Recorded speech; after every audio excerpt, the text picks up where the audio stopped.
دولت اتنی ہے بے حساب ہے، لیکن راحت قریب سے بھی نہیں رہی. بہت بھول ہو گئی ہے، بہت بھول ہو گئی کہ ہم یہ سمجھ بیٹھے کہ جہاں اسباب راحت ہیں وہاں راحت بھی ہوگی.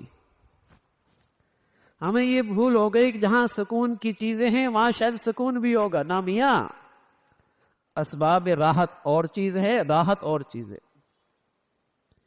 سکون کی چیزیں اور ہیں، سکون اور ہے.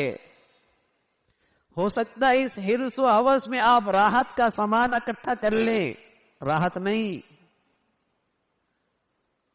گھر بہت شاہانہ بنایا ہے، لیکن ضروری نہیں کہ وہاں رہنے والوں کو اس گھر میں راحت بھی ملے. یہ ضروری نہیں کہ اس گھر میں رہنے والوں کو راحت بھی ملے. راحت کے اسباب اس گھر میں خوب ہیں، راحت تو کوئی نہیں. سکون کے نقشے تو ایسے ہیں کہ رشک آئے، لیکن سکون دل میں قریب سے بھی نہیں گزرا.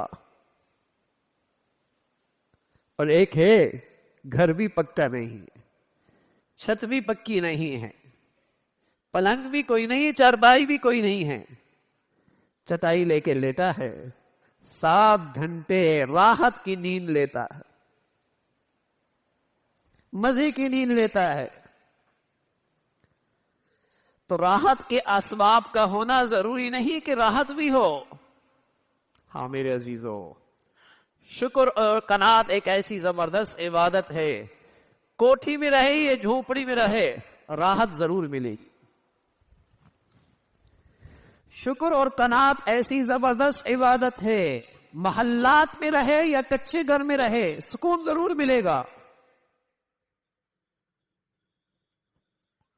آج غریب بھی راحت سے محروم ہے، امیر بھی سکون سے خالی ہے، اس لیے کہ حرص و ہوس ہر جگہ ہے، شکر نہیں ہے.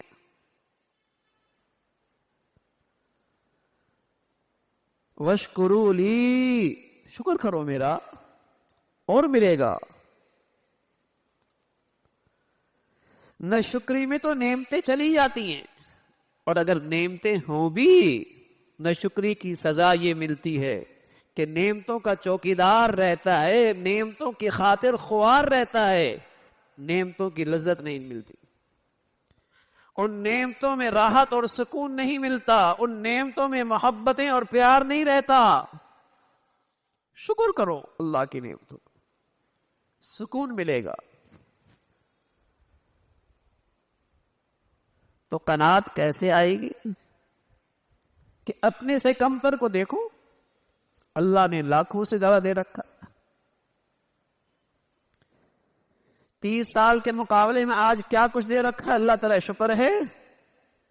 10 سال کے مقابلے کتنی نعمتیں بڑھ گئیں، اللہ تعالی شکر ہے. نعمتیں تو امیر غریب کی زندگی میں پچھلے 20 سال کے مقابلے میں بڑھ گئی، سکون نہیں آیا، راحت نہیں آئی، حرص و ہوس تو ختم نہیں ہوئی.